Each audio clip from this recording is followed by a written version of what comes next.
ఎన్నికల హామీలను కాంగ్రెస్ నేతలు అమలు చేయలేదన్నారు బీఆర్ఎస్ లీడర్లు. ఆటో కార్మికులు, మైనారిటీలతో సహా అన్ని వర్గాలను మోసం చేశారని విమర్శించారు. జూబ్లీహిల్స్ ఉప ఎన్నికల్లో బీఆర్ఎస్ ని గెలిపించింది కాంగ్రెస్ లీడర్లకు బుద్ధి చెప్పాలన్నారు గులాబీ నేతలు.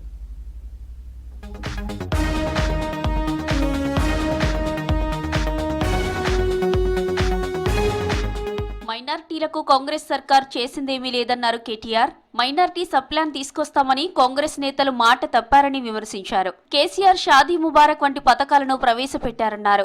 శంషాబాద్ లో బీఆర్ఎస్ మైనార్టీ నేతల సమావేశంలో పాల్గొన్నారు కేటీఆర్. మైనార్టీలను కాంగ్రెస్ ఓటు బ్యాంకుగానే చూస్తుందని ఆరోపించారు.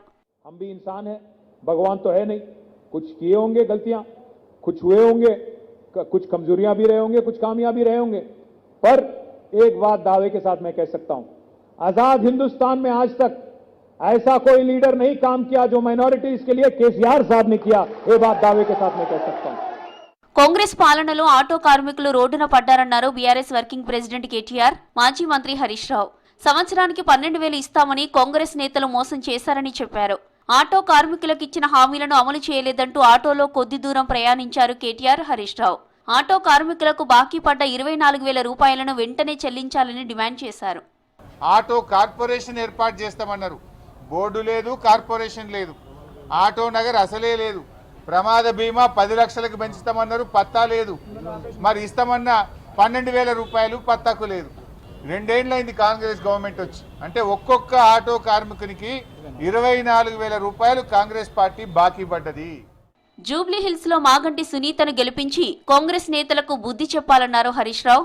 రోడ్ రోలర్, చపాతీ మేకర్, సబ్బు పెట్టే గుర్తులపై జాగ్రత్తగా ఉండాలని చెప్పారు. కేసీఆర్ పేదల కోసం ఎన్నో పథకాలు అమలు చేశారన్నారు.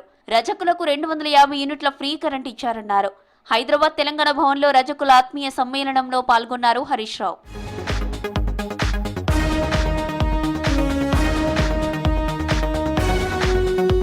మంత్రులు మహిళా అధికారులను ఇంటికి పిలిపించుకొని సమీక్షలు చేస్తున్నారన్న వార్తలపై మహిళా కమిషన్ కు ఫిర్యాదు చేశారు బీఆర్ఎస్ మహిళా నేతలు. మహిళలను కోటీశ్వరులను చేయకున్నా పర్వాలేదు, కానీ వారి హక్కులకు భంగం కలిగించవద్దన్నారు.